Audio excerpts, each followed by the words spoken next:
Kuku Raadios välja öeldud seisukohad ei pea ühtima Kuku Raadio seisukohtadega.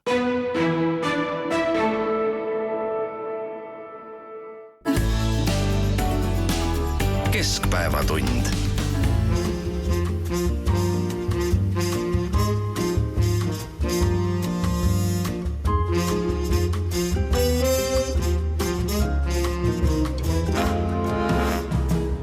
Vilk püüab leida sind, ei suuda tabada. Pean oma laulu laulma vaikselt üksinda. Ja tõesti lõppenud on arm, väga karm, sa olnud minuga.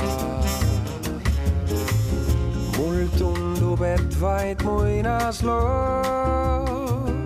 sellel teel me käinud koos.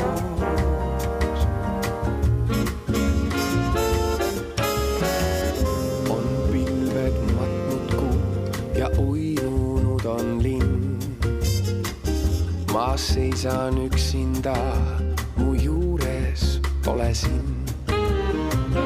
Jah, tõesti lõppenud on arm, väga karm,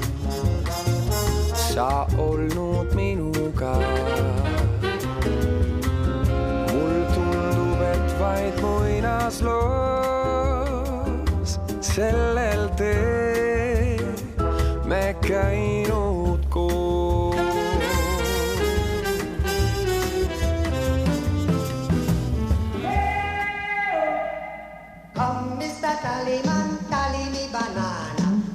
Uudiseid koduvabariigist. Tere, siin Kuku Raadio ja Keskpäevatund. Tallinna otsestuudios Ainar Ruussaar, Heldur Meerits ja Priit Hõbemägi. Ja Ülo Vinteri Kulno Süvalepa lahkumislaul kõlas just ja ehkki homme on võidupüha ja ülehomme on jaanipäev, mõtleme meie juba siin järgmise nädala neljapäeval ja reedele, kui Euroopa Ülemkogu asub jaotama Euroopa Liidu valitsuse ehk Euroopa Komisjoni tippameteid ja kõrges konkurentsis on ka Eesti Vabariigi peaminister Kaja Kallas, kellele ennustatakse kõrge välisesindaja kohta, panused on kõrgemad kui kunagi varem ja hinge hoitakse kinni väga mitmes kohas, nii valitsuses, nii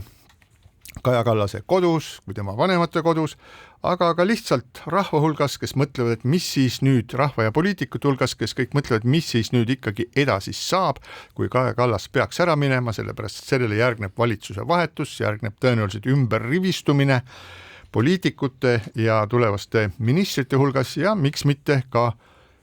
erakondade hulgas, kes üldse valitsusse kuuluvad. Aga kõik see sõltub sellest, kas Kaja Kallas osutub valituks selles konkurentsis kõrge välisesindaja kohale või mitte, aga isegi juhul, kui ta kõrgeks välisesindajaks ei saa, siis voliniku koht on võimalik igal juhul. No ilmselt ta ikkagi Euroopasse läheb ja ta on ise selles ka väga kindel, jah, meid mõjutab see tema Euroopasse minek otseselt ainult see kaudu, et tõepoolest, nagu sa Priit ütlesid, sel juhul tuleb uus valitsusjuht ja Reformierakond ilmselt valib ka uue esimehe. Praegu on ikkagi räägitud kõige rohkem kahest võimalikust peaministrikandidaadist, Hanno Pevkurist ja Kristen Michalist, mõlemad on tohutu poliitilise kogemusega, Pevkur kindlasti suurema välispoliitilise kogemusega natuke kui Michal, aga mõlemad on olnud mitmekordsed erinevad ministrid, nii et mõlemad on väga tugevad poliitikud, avalikkuse ees nad on üksteise suhtes olnud väga viisakad küll. Kui nüüd vaadata, et millised need Kaja Kallase šansid seal Euroopas on, siis peaks silmas pidama enne kõik Europarlamendi matemaatikat, et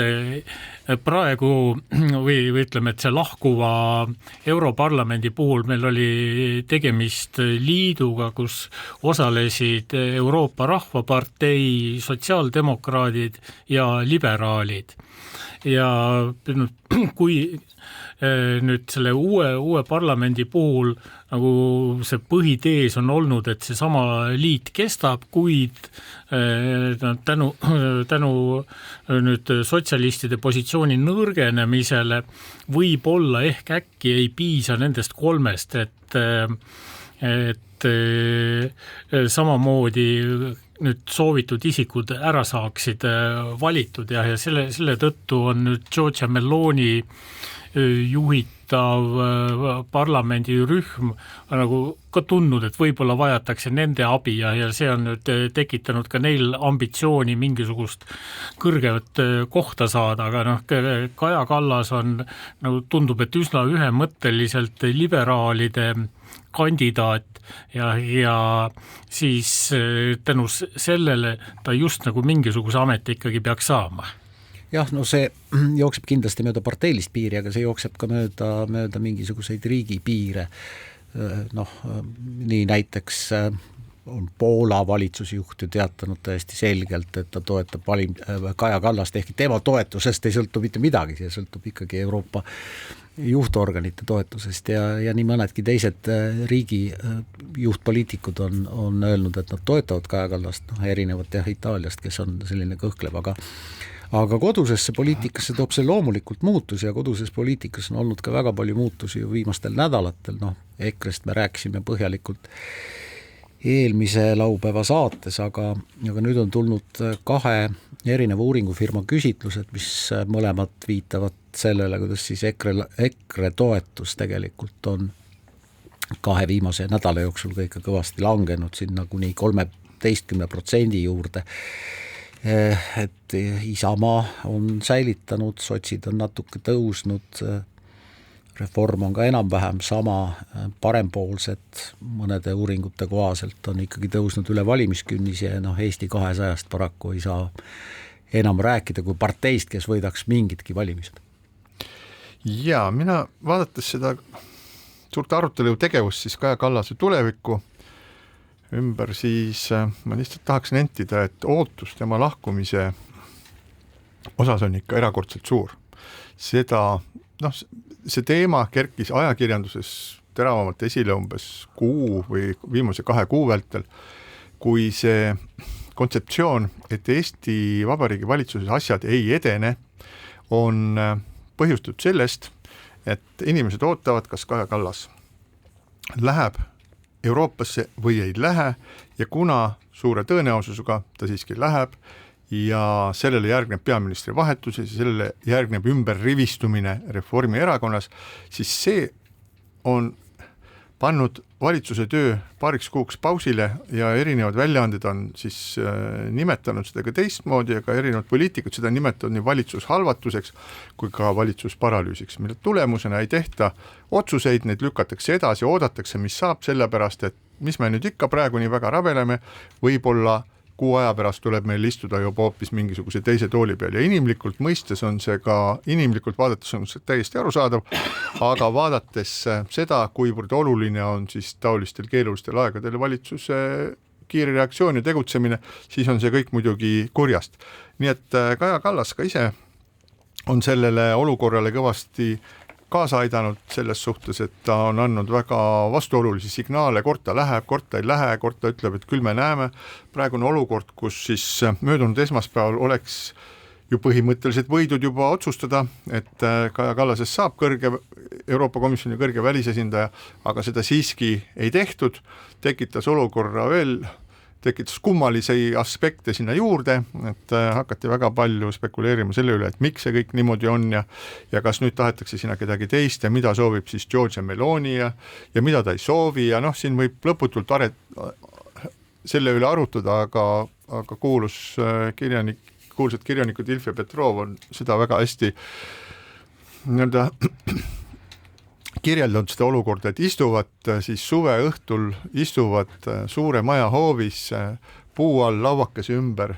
vanamehed, seljas valged pikeevestid ja muudkui arutavad selle üle, et keda kuhu võiks määrata ja kas üks poliitik on tublim kui teine või ta ei ole ja selle asja mõte on selles, et tegelikult sellest ju midagi ei muutu, aga sellest, kas Kaja Kallas lahkub või lahkub, sellest muutub siiski väga palju. Õigupoolest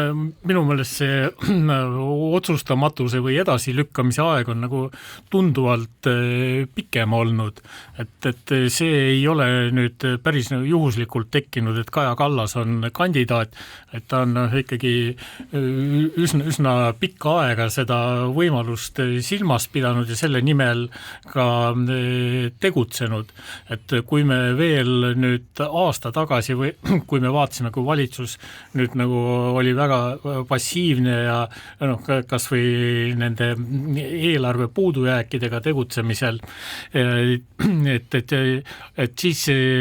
võis veel nagu vabandada nagu sellise plaaniga, et ehk läheb majandusprognoos paremaks, ehk tulud kasvavad ja probleem kaob iseenesest ära, eks. Aga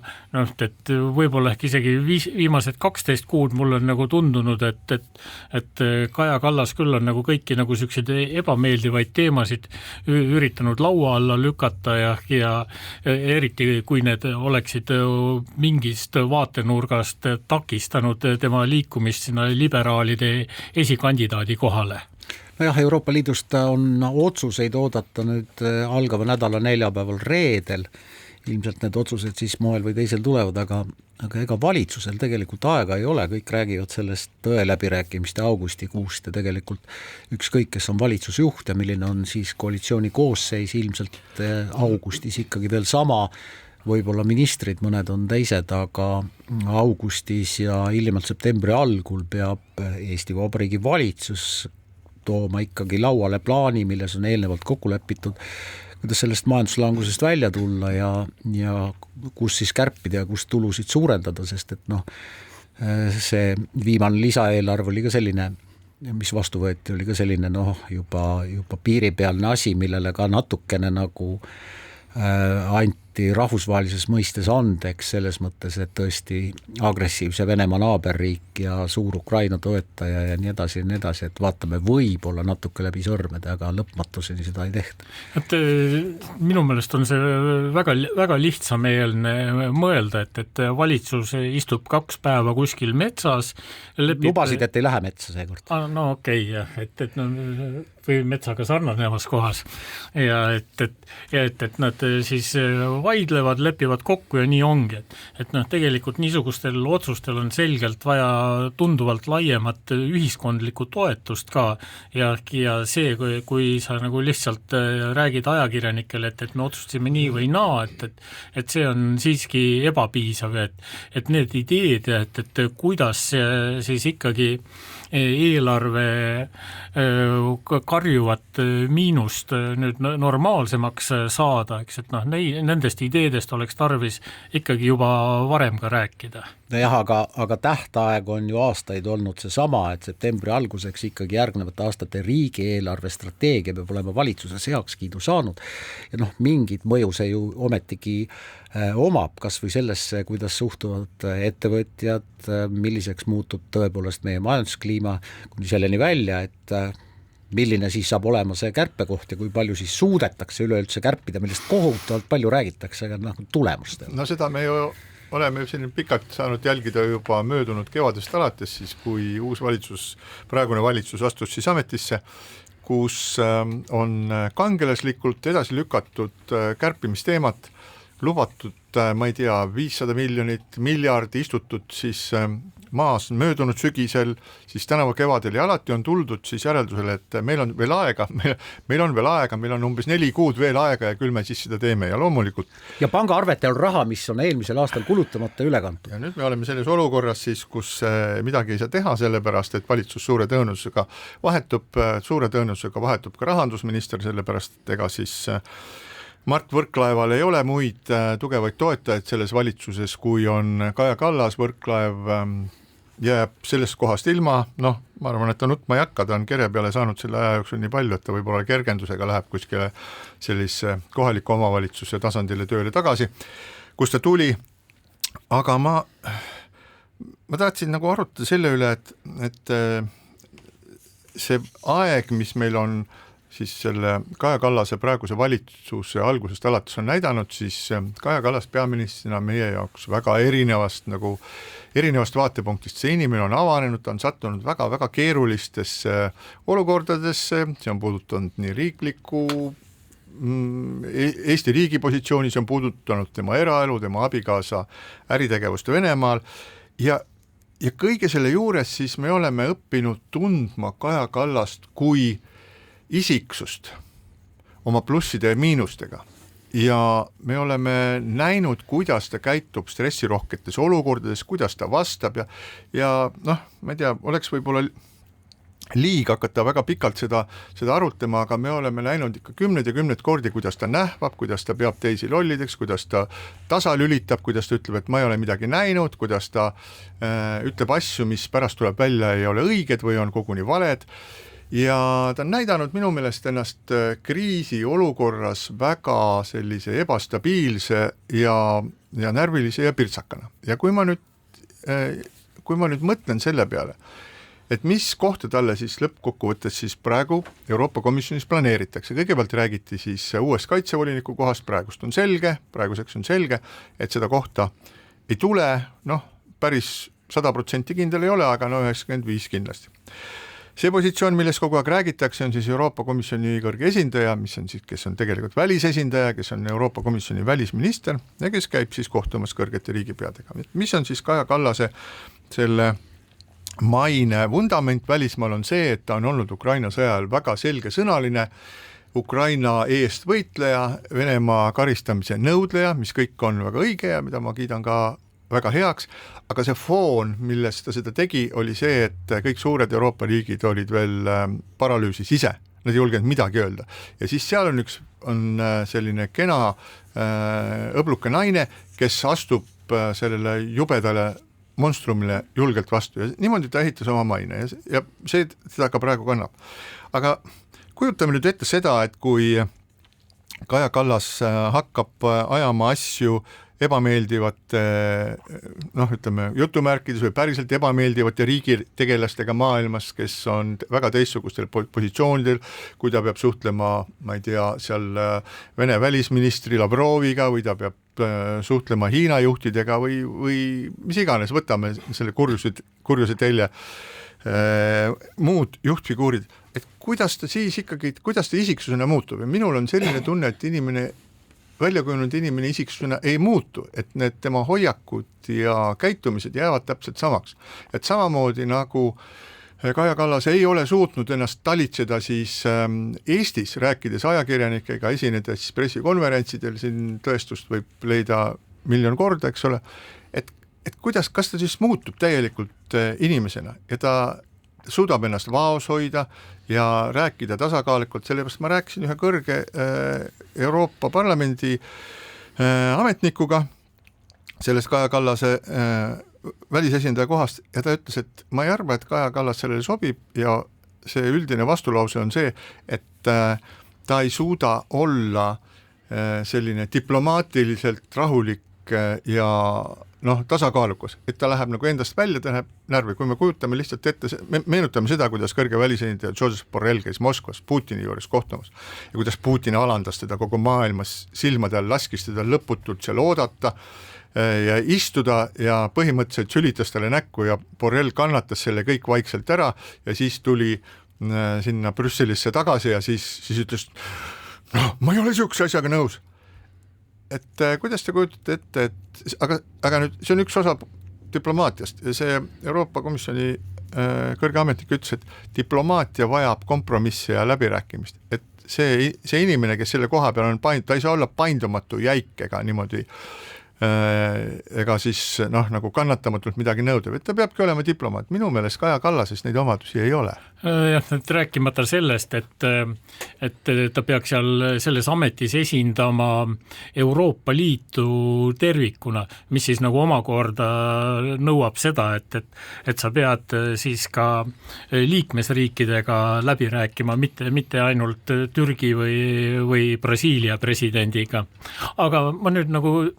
sulle vastukaaluks ütleksin, et päris palju ikkagi sõltub ka sellest, et kas inimene nagu tahab seda tööd teha või mitte ja noh, mulle tundub, et ta tahab ja see ehk jälle aitab mõnest murest taas jälle üle, eks, et noh, majandus, millele ma nagu eriti silma peal hoian, majandus ei tundu teda nüüd küll absoluutselt huvitavat ja et kui siis ainult nagu mingisuguse rohepöörde kontekstis ja noh, seda me siin siin ilmselt oma igapäevases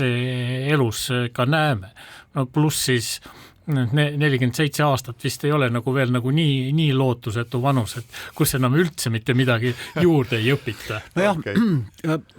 ma olen päris tihti jälginud seda, kuidas Kaja Kallas vastab Riigikogus arupärimistele ja seal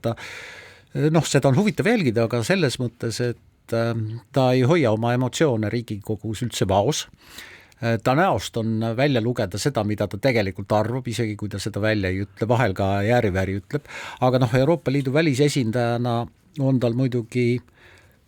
teatavad raamid ees, ehk siis välispoliitikat saab ta ajada ainult selles osas, milles Euroopa Liit on kokku leppinud ja Euroopa Liit põhimõttelistes küsimustes on kokku leppinud läbi ühehäälsuse nõude, mis teeb jälle tema olukorraga natuke keerulisemaks, kui me vaatame Slovakkiat, aga eriti Ungarit, kes on sellised pahad poisid ja vahel võitlevad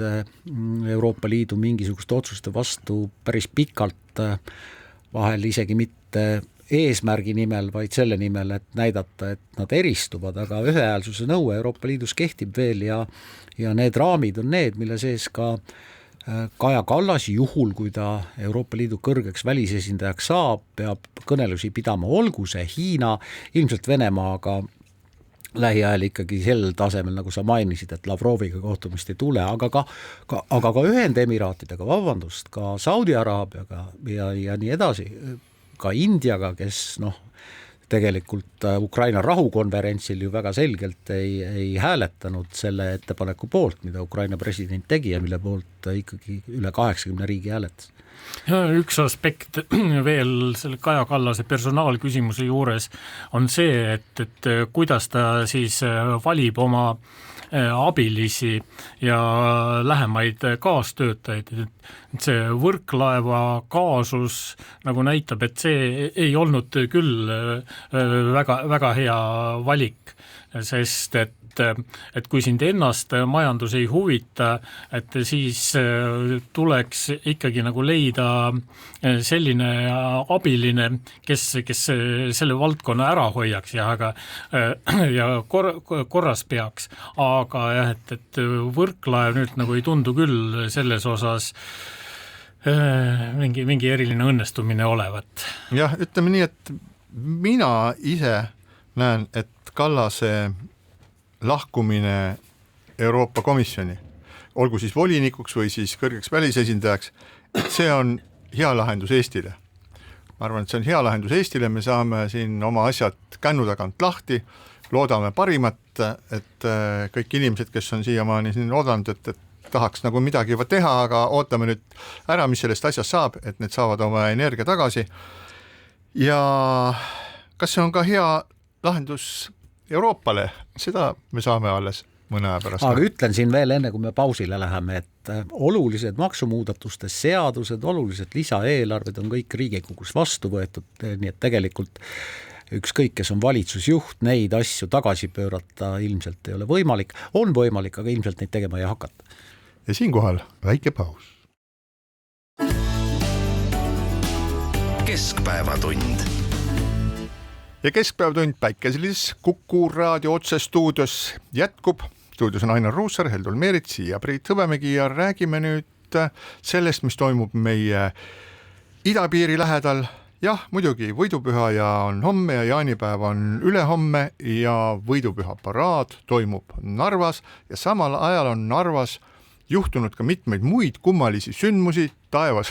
lendavad mingisugused suured õhupallid, tõsi küll mitte Eesti poolel, aga teisel pool Vene piiri. Inimesed, kes Venemaale tahavad minna, kuigi ma ausalt öeldes ei saa aru, mis häda neil sinna minna on, tunglevad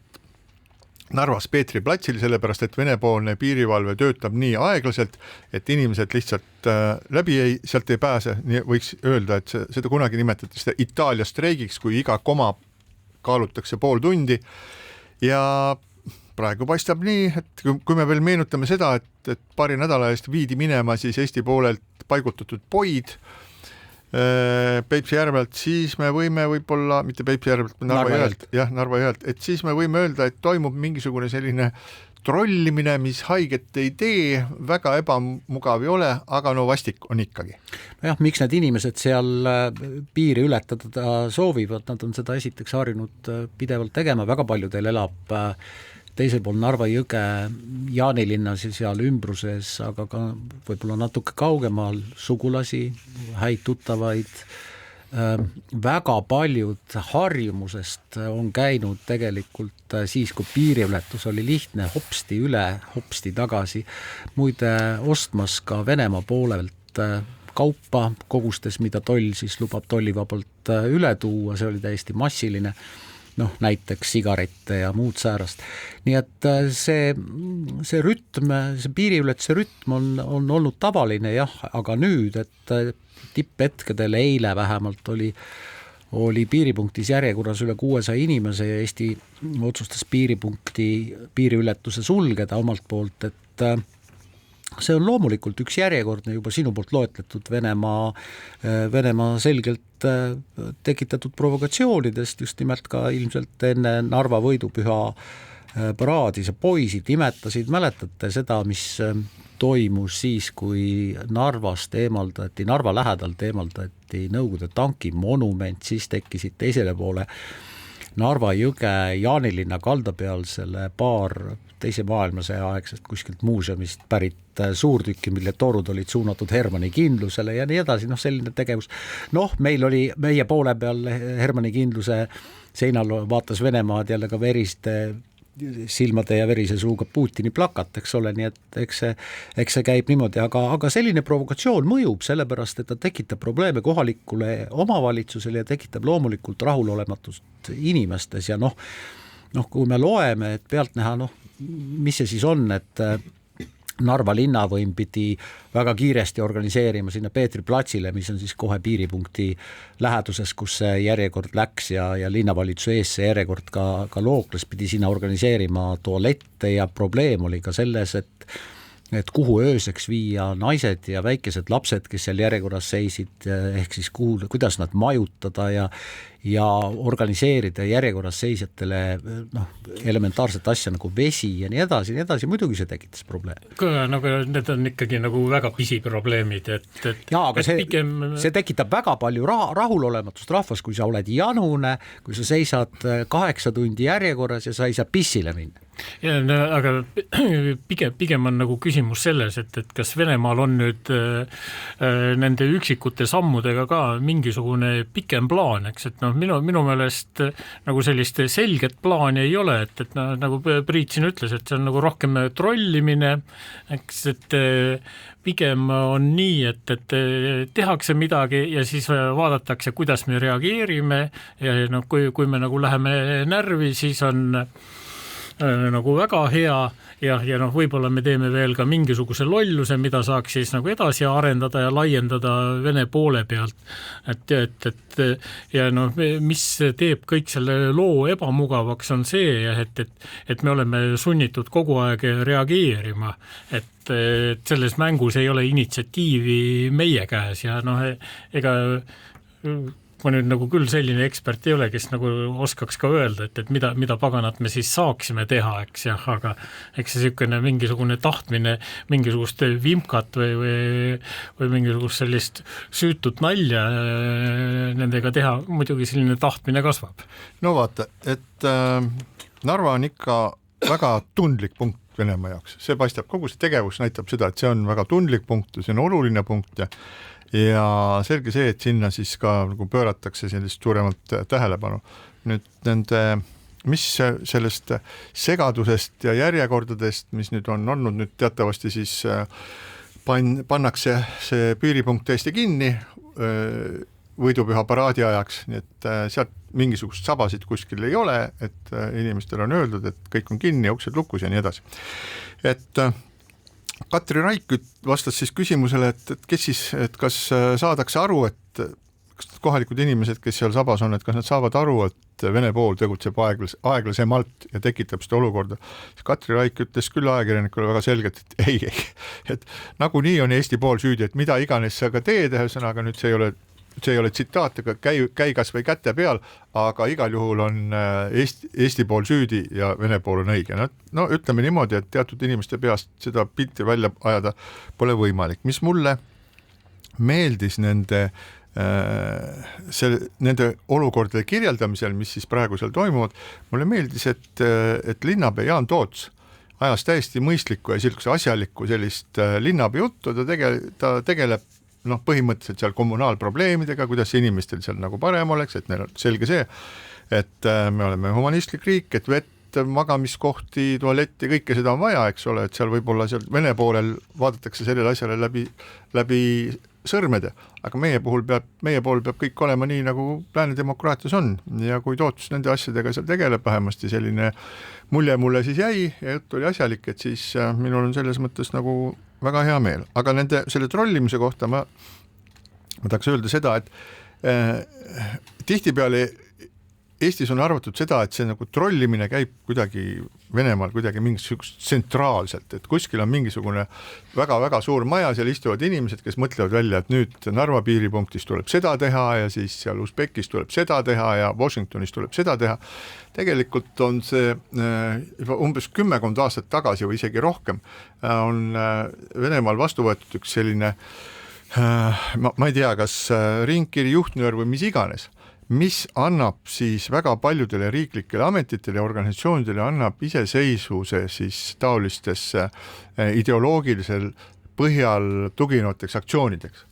Ehk põhimõtteliselt on öeldud nii, kui teile tundub, et meil on tegu ideoloogilise vastasega, siis mõelge ise, mida te teete ja kuidas te kotite, et ärge oodake, et siin Moskvas suurest majast teile tulevad mingisugused plaanid. Ja see tähendab seda, et sellise trollimisega võivad vabalt tegeleda see kohalik piiripunkt või võib tegeleda mingisugune sõjaväeringkond ja need on nagu hästi palju ja kõik need mõtlevad midagi, mida peaks nagu tegema. No ja ühed lasevad üles selle suure õhupalli sinna Narva kohale, meenutame seda, et kui esimest korda see õhupalli foto maa peal oleva Tirisaabli fotod ilmus Eesti ajakirjanduses siis, kui nad olid, see oli alles maa peal ja sinna külje peal oli maalitud suur Z-täht, mis tähistab teatavasti seda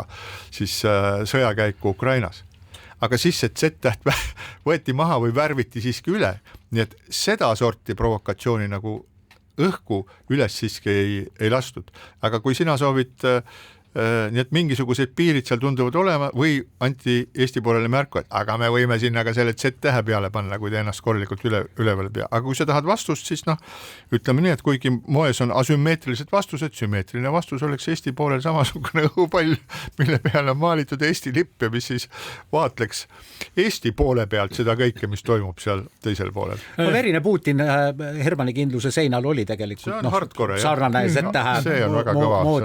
moodi vastus ja minu meelest väga õige, aga ma olen absoluutselt nõus, ega Kreml ei anna selliseid korraldusi, mida nüüd kas Narva jõelt ise mõtlevad kõik. Poid eemaldada või mitte, et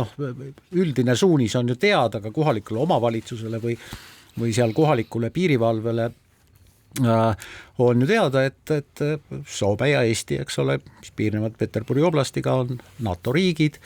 Eesti eriti ägedalt ka avalikkuses toetab, eks ole, Ukraina võitlust Venemaa agressiooni vastu, aga jah, neid provokatsioone võib korraldada erinevaid ja nad võivad tegelikult olla häirivad. Üks asi on, eks ole, piiriületus, aga ma olen oma silmaga näinud näiteks Iisraelis seda, kuidas ebasõbralik naaberriik on korraldanud prügiterrori sealsetele kuurortitele, kus inimesed tahtsid Helesinisse merre minna mööda Valget liiva ja see oli päris rõve. Nii et igasuguseid provokatsioone võib korraldada ilma, et üle piiri tulla. Aga nüüd, et üle ei tasuks ka selles osas mõelda, eks, et see esimene ehmatus Tirisaabliga oli siis, eks, et mida nad kõik küll näevad, eks. Et ma nagu siin nagu meenutaks, et kui sa mängid malet, eks, et siis vastane näeb ka täpselt, millised su nupud on, aga sul on nagu endiselt males võimalik võita. Aga ta ei näe, mis su peas on. See on see, eks ole, jah. Tõepoolest, aga paneks selle piiripunkti siis üldse mõneks ajaks lõplikult kinni. Jah, ma arvan küll, et poleks üldse paha mõte, aga siin tuli meil, enne saadet tuli selline keskustelu, et aga kus see piir siis on, et kui kaua me ennast siis nii-öelda trollida laseme, et kus tuleb see hetk vastu, et nüüd küll aitab, et nüüd tõmbame maha. Seal, seda on öeldud, üks piirivalvetöötaja on väga selgelt öelnud seda, et kui see pall peaks meie poole tulema, siis me tulistame ta kohe alla, aga nii kaua, kuni ta seal teisel pool on, et las ta siis lendab. Vastavalt Tartu rahulepingule tegelikult see pall lendas meie territooriumile. Aga et ega me nüüd nagu nii täpselt ei tea, mis seal nagu venelased mõtlevad ja arvavad, et võib-olla see võidupüha paraad Narvas, et võib-olla see on nagu meiepoolne trollimine nende silmis. Noh, ma arvan, et nii ongi ja siinkohal väike paus. Keskpäevatund. Kuku raadio Keskpäevatund jätkab, Tallinna stuudios Ainar Ruussaar, Hildur Meerits ja Priit Hõbemägi ja räägime nüüd sellest 1,6 miljardist, millest on viimased 2 nädalat räägitud söögi alla ja söögi peale ja mis siis selle suure diskussiooni, ühiskonnas puhkenud diskussiooni tulemusena on lõpuks jõudnud osade poliitikute täielikust eitamisest ja probleemi tundmatuks tunnistamisest nii kaugele, et poliitikud ütlevad jah, asi on oluline, meil tuleb seda teha, täpselt ei tea veel, kus seda raha võtta, aga eks me arutame, aga üldine konsensus paistab, et praegu on leitud ja see on Eesti kaitsevõime tugevdamiseks hädavajalik kulutus. Kuidas seda tehakse, see on teine küsimus. Jah, see, kuidas seda tehakse, on teine küsimus, aga tegelikult see on nüüd täpselt see kulutus riigi puhul, mida ka üks paari päeva tagune uudis ja uuring väga selgelt toetavad. See, kui kõvasti on kasvanud Eestis kaitsetahe, see on ikka täiesti märkimisväärne ja 80% selle uuringu tulemuste põhjal 80% vastas, et nad on valmis igakülgselt vastupanu osutama selleks, et tagada Eesti turvalisust. 80% Eesti 15–74 aastastest alaliitstest elanikest, mitte ainult eestlastest, vaid kõigist alaliitstest elanikest. Nii et ma arvan, et see 1,6 kui jõutakse selleni, kus see tuleb ja see ei tule korraga võtta riigi rahakotist, vaid seda saab ikkagi nagu laiali jagada, sest et ka korraga ei ole võimalik selle raha eest kõiki asju teha. Ma arvan, et ütleme niimoodi, et ühiskondlik toetus vähemalt avaliku arvamuse uuringute järgi on sellele olemas, nii et tegelikult seda riigikaitse maksu, olgu see siis alaline või ajutine, ei peakski võib-olla poliitikud nii väga kartma, seda enam, et valimisteni nüüd ikka tükk aega minna. Et selles varasemas diskussioonis huvitaval kombel, et no, vähemalt meieni pole ju ulatunud selliseid väiteid, et reaalselt ei oleks vaja seda laskemoona varu suurendada, et vastuväited on olnud nagu pigem sellised, et oi, kui palju see maksab ja et kust me selle raha küll võtame, eks, et mis siis nüüd taas viib meid sinnamaale, et need teated Eesti majandusliku konkurentsivõime alanemisest on olulised ja majandusega on tarvis tegeleda ja seetõttu, sest et kuskilt me peame need riigikaitsekulud küll tegema, aga see suur pilt on nagu selles, et kas nüüd Eesti tahab koos kasvavate kaitsekuludega ka püsida nüüd selles 3%-lises eelarve defitsiidis või me läheme selle defitsiidiga hästi palju kaugemale, et me nagunii juba siin mõni aeg tagasi ennustati, et järgmisel aastal meie eelarve defitsiit on suurusjärgus 5%. No ja lõpmatuseni seda eelarve defitsiitiga andeks ei anta, eks ole, ja noh, Euroopa Liidus on teisigi riike, kus tegelikult see eelarve defitsiit ikkagi on ja noh, kõigil on meeles see, mis 10 aastat tagasi juhtus Kreekaga, aga ma ütlen veel kuulajatele ja teile meelde tuletuseks, et 1,6 miljoni puhul ja ka praegu kaitsekulutustesse investeeringute puhul on eelkõige räägitud eesmärgist soetada kaugele ulatuvat täppislaskemoona, ehk siis mitte nii-öelda täristada seal kusagil joone peal, kui vaenlane peaks meid ründama üle piiri tulema, vaid jutt käib ikkagi päris kallist relvastusest, mis on päris tõhus relvastus selleks, et ikkagi tabada siis vaenlast vaenlase tagalas, mis on kõvasti 100 kilomeetrit, võib-olla isegi rindejoonest eemal. No me pigem räägime ikka vist 200-300 kilomeetrist, aga see sobib ka, eks ja. Aga nüüd taas jälle majanduse juurde, eks, et täna meil ei ole veel nagu niisugune kõige hullem see elu, eks, et me saame rääkida, et meil on nagu sõjaoht, aga meil nagu ei ole ju sõda nagu füüsiliselt ei ole veel käes, ehk et kui me oleksime nüüd nagu tõesti otseses sõjas, siis nagu sellisel juhul muutub eelarve puudujääk selliseks teise või kolmandajärguliseks küsimuseks. Aga nagu täna see nüüd veel nagu päris olematu mure ei ole meil, et meil peaks olema mingi selge varu selle jaoks, kui asjad lähevad hullemaks. Ehk et see toob kaasa ikkagi meil olukorra, kus on tarvis reaalselt olulisi kärpeid teha, et me kasvõi juba selle 3% puudujäägiski püsiksime, mis nagu paari aasta eest nagu tundus täitsa utoopia, et me nii sügavale võime selle puudujäägiga langeda. See defitsiidi küsimus, mille mille lõksu tihti langetakse diskussioonis, on ju iseenesest nagu väga lihtne. Et hästi, et Euroopa Liidul on selline eelarvedistsipliin ja võtame siis, hoiame sellest kinni ja nii edasi. Ja ühel päeval meil ei olegi enam midagi et me oleme olnud 3%, aga kaitsta pole enam midagi. Jah, mõtte, kui me oleksime nüüd 5 aastat tagasi hakanud sellist 3-4% tasemel kaitsekulusid pidama ja lasknud oma eelarve üsna sügavalt miinusesse. Eks, et siis me oleksime jõudmas juba niisugusesse olukorda, kus meie laenamine oleks tunduvalt kallim ja kuniks sinnamaale, et mõned nagu väga nagu ei tihkakski laenata. Et minu meelest seda laenu võimet peaks hoidma ka reservis, et me ei saa seda puudujääki ikkagi nagu lõpmata suureks lasta, et siis, kui meil on nagu päris häda käes, et siis meil oleks ruumi raha juurde hankida. Aga see põhimõtteliselt, vaata, kui sa ei kuluta siis, kui hädaoht on sul ukse ees, siis sul pole varsti midagi kaitsta, sellepärast, et see kõik on läinud. Et ma kuulsin eile ühe ministeeriumi ametniku, ma mäletan, mis ministeerium see küll võis olla, ministeeriumi ametniku vastust ajakirjanikule siis 3% eelarve ja selle 1,6 miljardilise täiendava laskemoona vajaduse kohta. Küsimus oli see, et kas siis nagu võib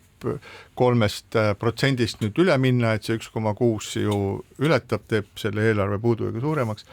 Ja nüüd mulle jäi igal juhul, see vastus oli natuke krüptiline, aga mulle jäi igal juhul mulje, vabandan, kui see oli vale,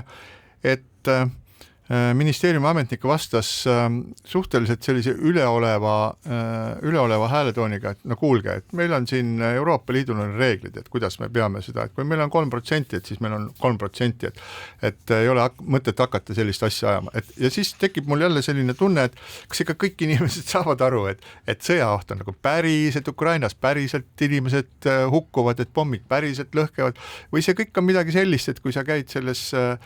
6 ministeeriumi hoones seal Suur-Ameerika tänaval ja siis krabistad seal oma paberitega ja arvuti nuppudega, et siis see ongi kogu maailm. Et see arusaamine,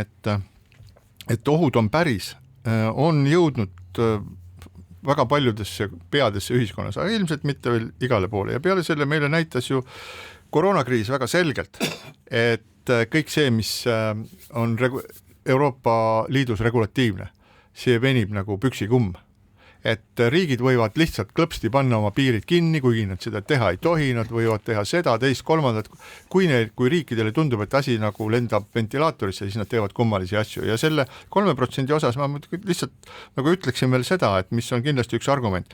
et lõppkokkuvõttes on tegu Euroopa Liidu välispiiri kaitsmisega. Need on ressursid, mis on vajalikud Euroopa Liidu välispiiri kaitsmisega. Euroopa Liit iseenesest ei oma mitte mingisugust sõjalist võimu ega suuda mingeid oma piire kaitsta ja seega minu seisuga igasugune prigin selles osas, et te seal kulutate enda kaitseks. Me kaitseme Euroopa Liitu. Me kaitseme Euroopa Liitu ja selles mõttes peaks nagu olema selles osas ei tohiks palju viginat olla. No, ja tegemist on ka NATO välispiiriga ja võiks ka lõpuks jõuda selleni, et jah, meie leiame siin, meie kaitsekulutused on SKP-st üle 3% ja leiame selle 1,6 miljardit ilmselt ka selleks, et osta laskemoona, mis lendaks, millega on võimalik tabada sihtmärki rohkem kui 100 kilomeetri kaugusel, aga võiks ka jõuda selleni, et NATO liikmesriigid tõstavad kõik oma kaitsekulutused siis ikkagi 2% peale ja sealt üle. No selles osas jah, nüüd mingeid arenguid on, aga meie vaatenurgast liiga aeglaselt, liiga hilja nagu öeldakse, eks, et siin oleks võib-olla ehk nagu huvitav ka veel mõtiskleda niipidi, eks, et me võime küll nagu arutleda, et kas see reaalse sõja puhkemise tõenäosus, et on see nüüd nagu 5% või on see 10% või 15%, täna kui me niisugust ülesannet lahendaksime, siis me saaksime ikkagi nagu üsna väikese numbri, eks. Aga siin on ikkagi võimatu nagu praktiliselt lahendada seda küsimust tõenäosusi aluseks võttes, sest et me ei ela oma elusid nüüd 100 või 1000 korda läbi, eks, et meil on nüüd nagu see üks ainukene tegelik stsenaarium ja selle jaoks on meil reaalselt ainult ju 2 varianti, et kas puhkeb sõda või ei puhke. Ja oleks nagu pagana tobe öelda, et kui nüüd nagu tuleb see sõjastsenaarium, et pagan, et kuidas me nüüd küll nende tõenäosustele tuginevalt nii valesti valisime, et me neid kulutusi ei tee. No ja me ei räägi homsest, me räägime aastatest 2007-2008, me räägime sellest, kuidas lõpeb Venemaa agressioon Ukrainas, mis on üks kindlasti indikaatorid. Ja need ohud kerkivad pärast seda, sest nagu selle nädala Soome julgeolekuraportid näitas, et Soome ja Eesti piiri taga Vene väeosad on tühjad, et seal ei ole midagi, kõik on ära viidud. Aga lõpetame nüüd, täname teid kuulamast, head võidupüha ja rõõmsat jaanipäeva ja istuge rooli ainult kaine peaga. Kõike head! Keskpäevatund.